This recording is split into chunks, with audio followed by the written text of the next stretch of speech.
మన ఎస్హెచ్ఓ గారి ఆధ్వర్యంలో ఏసీపీ గారి డైరెక్షన్లో డిఐ గారు అండ్ టీమ్ డిటెక్ట్ చేయడం జరిగింది. అందులో భాగంగా ఫస్ట్ కేసు ఇది వచ్చేసరికి ఆటో థెఫ్ట్ మనకు 12 జూలై మార్నింగ్ 10 o'clock ఆ auto driver cum owner Mastan Rao గారు అబ్జర్వ్ చేస్తారు. వాళ్ళ ఇంటి ముంగట పెట్టిన పార్కింగ్ చేసిన అతని ఆటో TS12UA8198 అది దొంగతనం జరిగిందని చెప్పేసి అతను గమనిస్తాడు.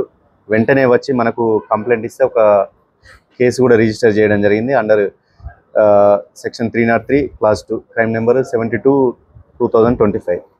ఇందులో సీసీ ఫుటేజ్ ఆధారంగా క్రైమ్ టీం వాళ్ళు అప్ టు దీన్ని చాలా దూరం చెప్పాలంటే చిలకలగూడ తర్వాత ఇంకా దూరమైన ప్రాంతాల్లోకి వెళ్ళేసి ప్రతి సీసీ ఫుటేజ్ని చెక్ చేసి హమీద్ ఖాన్ అనే ఆలియాస్ అడ్డు ఇతను యాక్చువల్లీ జూనియర్ ఉన్నప్పుడు కూడా ఒక కేసులో ఇన్వాల్వ్ అవ్వడం జరిగింది. ఇప్పుడు ప్రజెంట్ 19 years ఇతన్ని పట్టుకోవడం జరిగింది.